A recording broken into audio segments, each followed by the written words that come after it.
If you watch painting tutorials on YouTube a lot, one thing you probably expect from experienced painters is confidence, a clear vision from start to finish, with a perfect idea of every step that must be taken to get there.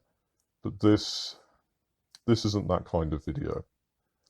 This is a video about figuring things out, and most of all, about making mistakes. But let me start at the beginning. Ever since I watched Jason and the Argonauts as a kid, where despite all mythology to the contrary, Jason ends up in a fight with the writhing heads of a giant Hydra, I've been a fan of this monster. Strong, fierce, capable of regeneration and great devastation, it was the perfect monster to launch a YouTube channel. But in all honesty, while I have spent years painting miniatures, most of those miniatures have been human, or at least undead, regular rank-and-file models. Not epic organic monsters like the Hydra. I had some idea what I wanted to achieve, but no roadmap to get me there. And it's not by chance that this model has sat unpainted in its box for so many years. But with the hubris of a man whose dreams of YouTube fame have overtaken his reason, I set off on this adventure without a clear plan, starting with the familiar step of cleanup and priming. Mythic Battles models come pre-assembled, and in my experience are generally pretty well constructed and cleaned up before they are shipped. However, you can probably see on camera that this particular model has a join line where its tail is glued. It's slightly more egregious on the other side, where an almost invisible spine makes the join look worse. And in terms of mould lines, the model was pretty good already, but there are a few edges on the tentacle bits that I wanted to calm down, and the worst offender here was a very annoying mould line on the central head, which is going to be extremely hard to reach. The other heads didn't seem to have the same issue. If you are new to painting, or short of time, or just want to get going, you can absolutely skip these first few steps and get straight to priming the miniature. However, you may find that the joins remain visible on your final result. I used a mould line remover for the lines I could access most easily. For some of the lines I had to switch to a fairly blunt scalpel. I'm not actually cutting here, although you should still be careful using any blade. For the gap and spine, I used traditional green stuff. If you're not familiar with this modelling putty, a key tip is to have water, which I have off camera, to keep your fingers wet, which will stop it sticking to your fingers while you're mixing. Otherwise it will stick to your skin and anything else very easily and leave fingerprints in the finished result.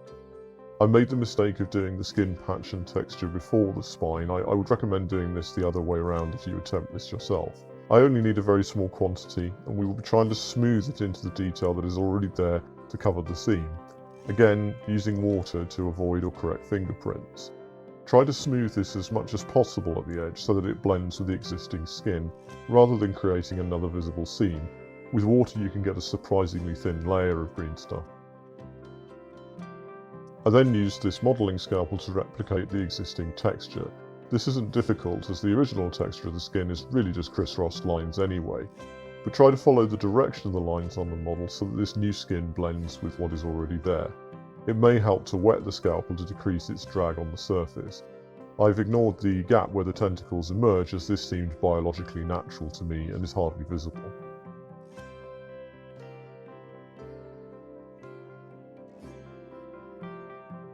For the spine, I formed the point on some plastic, but it's far easier to shape everything else once it's on the model. You can see that what I put on the model initially was far too big, but was easily adjusted once the putty had adhered to the model.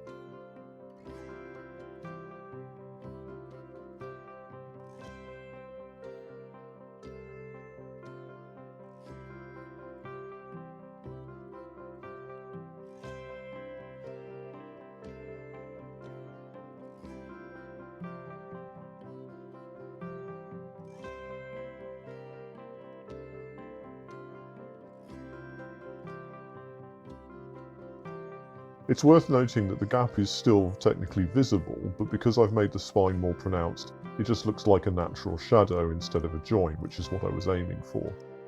As I mentioned before, blending the spine into the model wipes out the detail I'd already sculpted into the skin, so I had to go back and redo this part of the model. I did the other side off camera, as the skin is done in exactly the same way, but it's worth saying that you should try to be careful not to touch what you've already done when attempting this step, as this will leave fingerprints. My best tip here is to use what the model already gives you to sell the illusion. You can see that I've covered a much bigger area than I needed to here to get the green stuff smooth and thin, but what I haven't touched is this hip joint, which helps to camouflage what I've done. So far so good, and with this complete, I left the model to dry for at least 24 hours, and then did a zenithal prime to ready the model for painting. And this is where things started to go seriously wrong. I use an aerosol paint for priming, and to be honest, I rarely have any issues with this stage of the process. The plan was an initial coat of black primer all over, followed by white over most of the model to kick up the vibrancy of the skin when painting, but leaving black in the shadows. On this occasion, I managed to drop the model in a puddle outside before the second coat of primer. I thought I'd dried it off sufficiently, but I should have left the model for a while instead of moving straight to the second coat of primer. The result? Patches of primer flaking off the model, some already obvious before I started painting, but others that sloughed off the model like shed skin as I painted. Feeling like an amateur, but still not truly appreciating how widespread the issue was, I used a coarse bristle brush to remove the white primer where I thought this was necessary, and touched up the undercoat with white paint. I then took green sky paint from Vallejo model colour, thinning it a little on my wet palette, and applied a base coat all over the model. I had to wash my brush repeatedly throughout as more and more of the primer crackled off into the brush.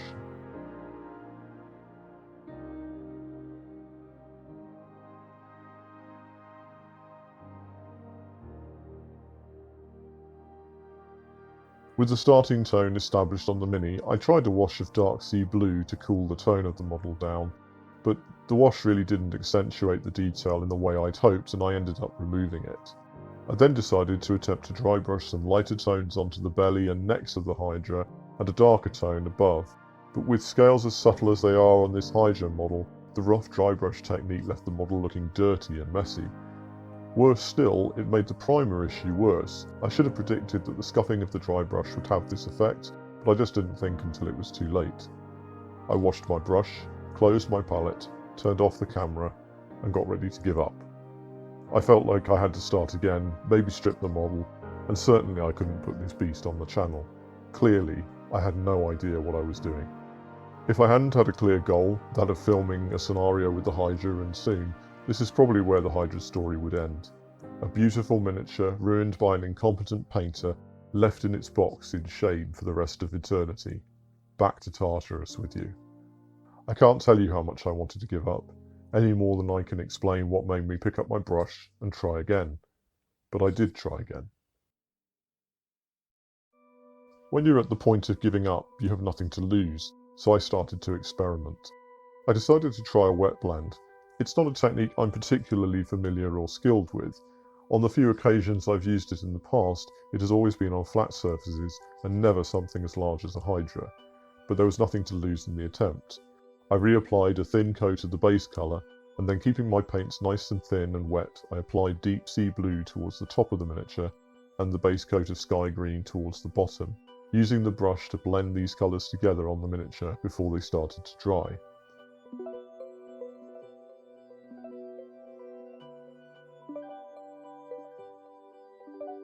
I spent some time playing with the model, a little more blue here, blend, a little more green there, blend. And as I did, a little bit of magic happened. The thin coats of roughly blended paint settled into the recesses, forming an instant highlight with the base-coated texture on top. All those thin coats acted like glazes, not fully covering up the tone of the scales, so that little by little the Hydra was regenerating into something that was very close to the image that I'd had in mind at the start. You can probably see how rough my work is here. For much of it I'm using an old brush that won't hold a point, and even this seemed to help the blend to come together organically rather than leaving visible lines between the colours. The Hydra was too large to attempt this in one go, so I painted in sections. And having a wet palette here is a big help, as you have your mid-tone, shadow tone and highest tone to hand at all times. This technique was easy enough on the larger sides of the Hydra, where you have space to lay down a lot of wet paint and work from there. It is harder to keep control on the heads where there is less surface area. Just keep your paints thin and try not to slosh too much water on the model at any one time. If you feel like you're losing control, let that coat dry properly while you work on another part of the model and then come back to it. If you keep your coats as thin as they can be and make sure that one coat is dried before you try to reapply, then you'll be able to add more layers without obscuring detail or lifting up previous layers of paint. It is worth noting at this stage that using your bare hands to hold the model you are painting, like I'm doing here, is far from ideal. Doing so helped me to ensure I had good camera footage at every stage, but it made the issues with the primer worse, and I had to repaint a couple of small areas where the natural oil from my skin had rubbed the thin coats away from the raised details. I'd recommend using gloves or pinning the Hydra to a wooden block or something similar if you attempt this yourself. If you have chosen not to remove the Hydra from its base, then you can use the base as a painting handle, but personally I liked the access having the Hydra free from its base gave me. With the darker top of the model blended in, I flipped the model and used Vallejo model colour pastel green combined with the original sky green tone to attempt the same technique on the belly, chest and necks of the Hydra. The pastel green looks bright and creamy in tone when it is wet, but it dries to a very similar colour to sky green, maybe a slightly more desaturated shade.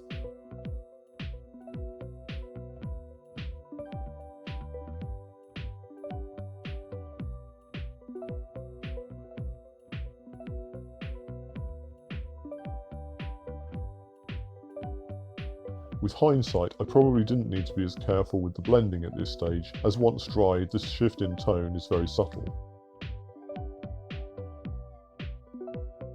With the main colour of the body complete, our Hydra has already started to look a lot better. If you haven't painted much before and have got this far, then there would be no shame in replicating a similar colour palette on the remaining details, but I wanted to elevate the Hydra with the introduction of some additional colours. I have no idea what the biological advantage of these weird tentacles sprouting forth from the Hydra's underbelly is, and I wanted to keep them tied in with the main body colour to some extent. After all that drama at the start of the process, I was ready to turn to an old faithful in my paint collection, and reached for MSP's high-density pigment bright turquoise paint, which, despite being neither bright nor especially turquoise, has been a good friend to me throughout many dangers. Its high pigmentation makes it a great colour to improve shadow tones, and it goes nicely with the deep sea blue already on the Hydra.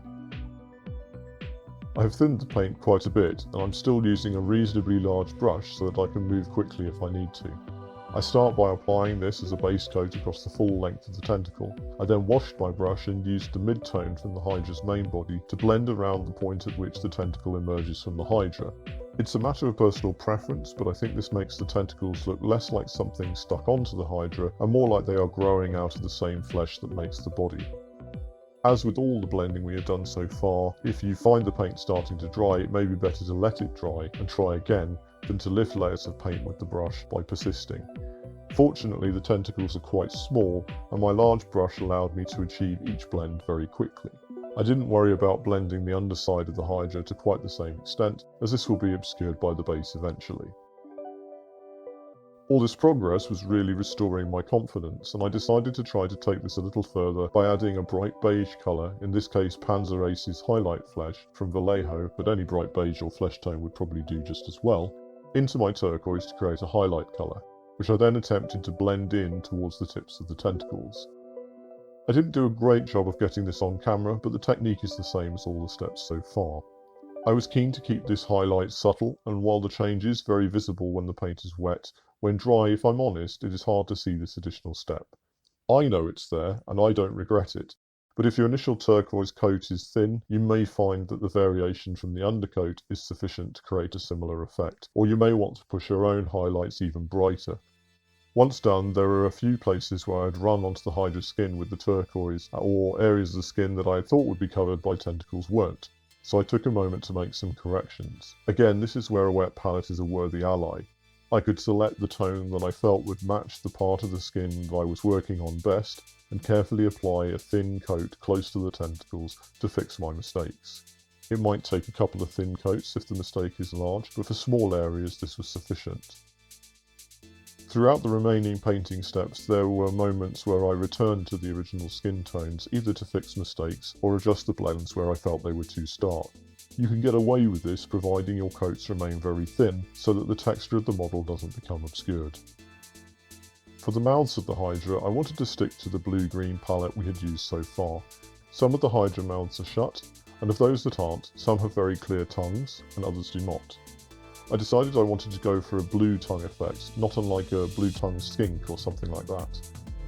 Taking the same thinned dark sea blue from the remainder already on my palette, I applied this to the inside of the mouths reasonably generously. As this sets the tone for the mouths as a whole, I wasn't worried about touching the teeth or the tongue, as this would just add to the impression of a mouth that is blue overall. While this first coat was still drying, I took the turquoise we've already used on the tentacles and applied this to the tongue.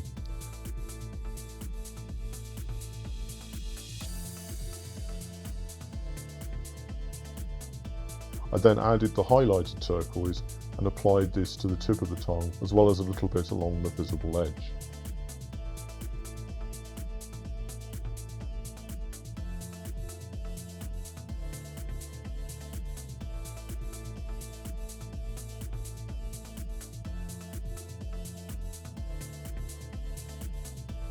A thin coat of dark sea blue towards the back of the tongue can blend the transition of these colours if needed. That's all the tongue really needs, as it's an extremely small detail. For the heads that didn't have so pronounced a tongue, I did make some effort to paint one in using the turquoise, but did not necessarily worry about a highlight as this is barely visible. I took the opportunity off camera while this was drying to tidy up the skin between the top and the bottom of the heads. This makes it easier for the eye to see where the mouth is on these heads, especially on those that have closed mouths. I also touched up the blend on one of the forelegs that I wasn't happy with. Our extremely intimidating and scary Hydra has some of the tiniest teeth on any model that I've ever owned, so I'm switching to a detail brush here. I'm starting with a thin coat of bone white from Vallejo's game colour range. Again, any ivory or bone colour would probably be fine, this is just what I own. You could even use the pastel green we used earlier on, but I wanted to differentiate it from the skin tones. I'm trying to catch the raised edges of the teeth. I'm not worried if the odd tooth is missing or if some of the gum colour remains. Less is really more here. I was convinced that using pure white on these teeth would imply far too good a dental plan in the Hydra's swampy abode, but in actuality the teeth are so small that even after a second coat of the bone colour, I came back with a highlight of thinned pure white on the very tips, just to make them stand out better. For this head, where the teeth are closed tight together, it was very difficult to make the individual teeth stand out.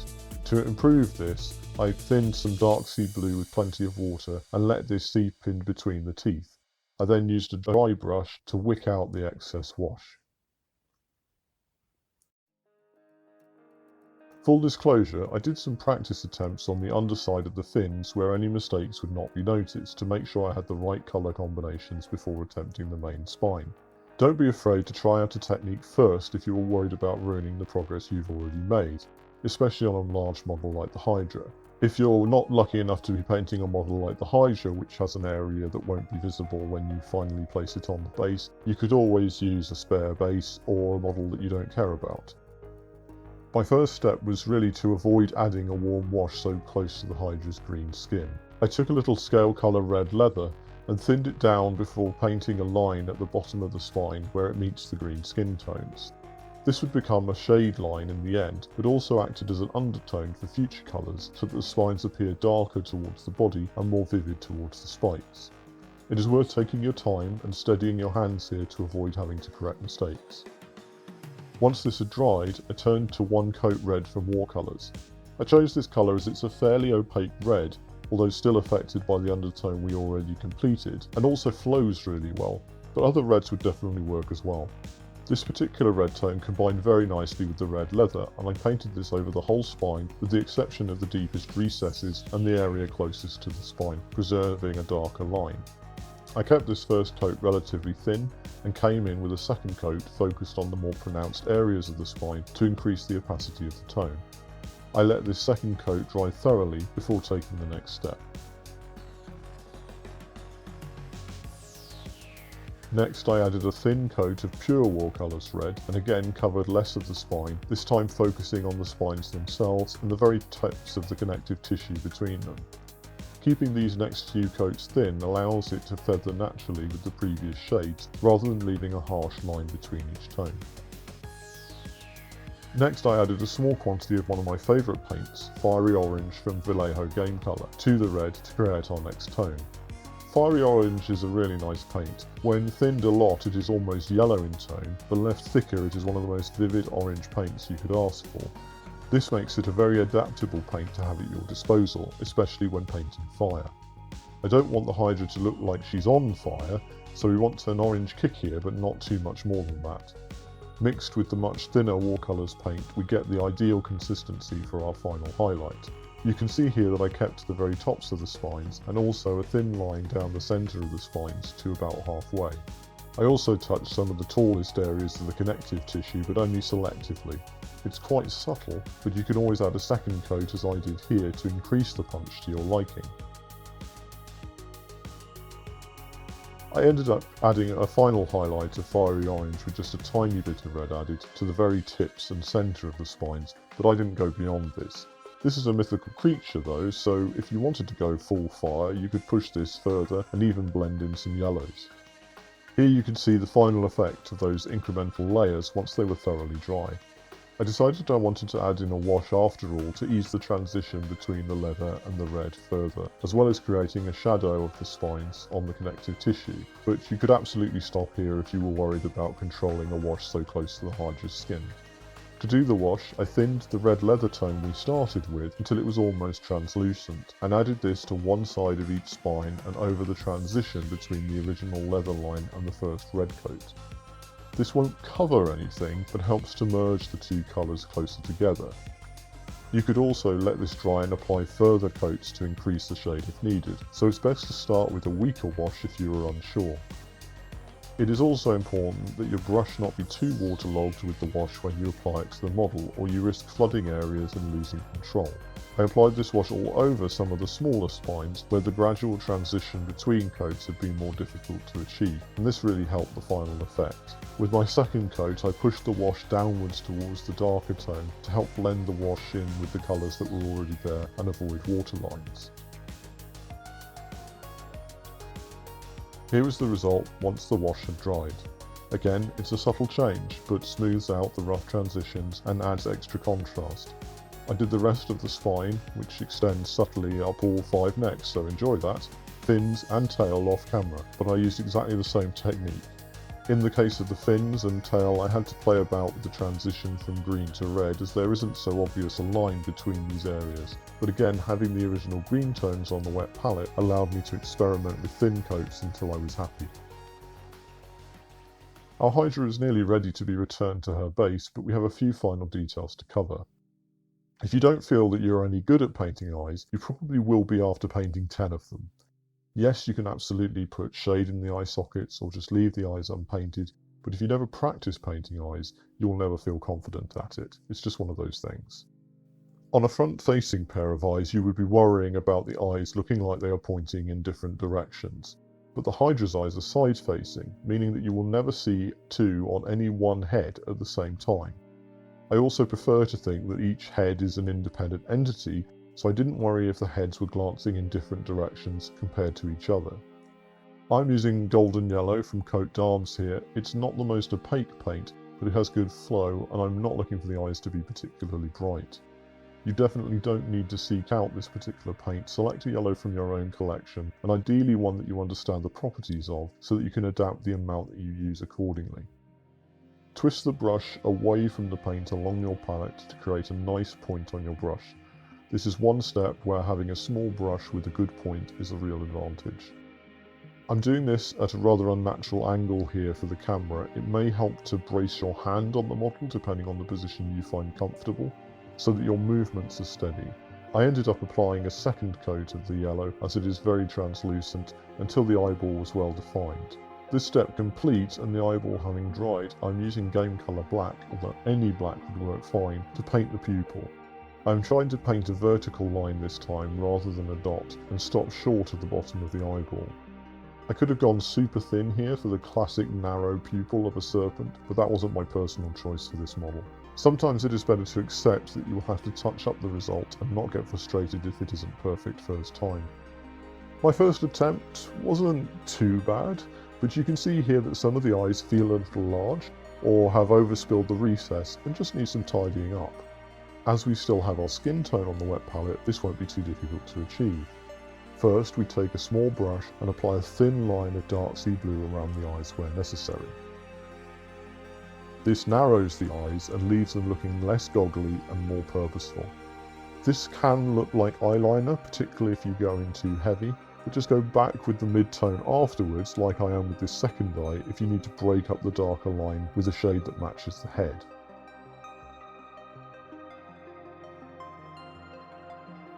You can keep adjusting or retrying the eyes until you are personally satisfied. Just keep your coats of paint thin. It took me a couple of goes, so you shouldn't be disheartened if you don't get it perfect on the first try. Ultimately, if you get something that's relatively close, you can use the steps I've just shown you to make corrections to the size and shape of the eye that may help you to get something closer to the effect that you are looking for. I knew that I wanted to restore the model to the base before painting the claws, as any glue used to stick the model to the base might well affect the claws anyway. I took this opportunity to review for any small corrections that I wanted to make, and then off camera I applied a matte varnish to the entire model to protect it. I'm hoping that this varnish coat will secure the Hydra against further damage from its shoddy undercoat. I guess time will tell. You could use a satin varnish here if you wanted slightly more shine on your Hydra. Personally, I would avoid a gloss in this instance, but again, that's down to your personal preference. If you want to see the process for putting the base together, keep an eye out on our channel because I'm going to cover this in a separate video, but I wanted to include the claw step here so that you have my complete process for the Hydra itself in one video. Now that the Hydra is secured onto the base, I'm starting the claws with the base coat of Earth from Vallejo Game Colour. This sickly brown is a nice starting point for large claws and bones. I'm then using bone white as a thin highlight colour. I'm focusing on the ridge of the claw here. You could take this a step further and go up to a pure white on the most pronounced edge, but as my Hydra is in a muddy swamp, I felt this would look a little too pristine. It's also worth noting that I was quite rough with this highlight, knowing that I would be adding a shade and also mud to the base that will ultimately soften the transitions without me having to spend too much time on this step. Now I'm applying some Army Painter's Strong Tone over the claws, which will darken the highlight and blend it with the base coat. Again, I'm not trying to be perfect here as the base will distract from small imperfections.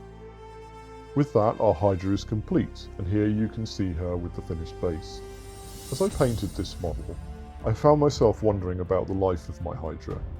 Do all those heads work with a single objective in mind, or does many heads mean many voices? Do some of those heads whisper of fear? Do they experience self-doubt while the other heads drive them onwards? Maybe, like me, you know how that feels. Maybe you're a board gamer that has just picked up your first miniature and you don't know where to start. Maybe you struggle to paint and don't believe that you will ever be like all those YouTubers who never worry about picking the wrong colour or using the wrong technique. But learning to paint is a journey with no final destination. With all of my years of painting behind me, I made plenty of mistakes with the Hydra, and only by persisting did I end up with a result of which I'm really proud. On this channel, we're going to mess up, and we're going to learn from those mistakes and improve our technique together.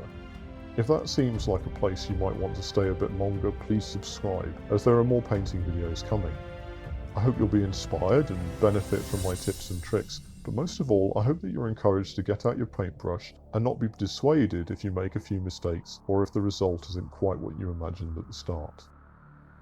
Until next time, work hard, play better, and take care out there.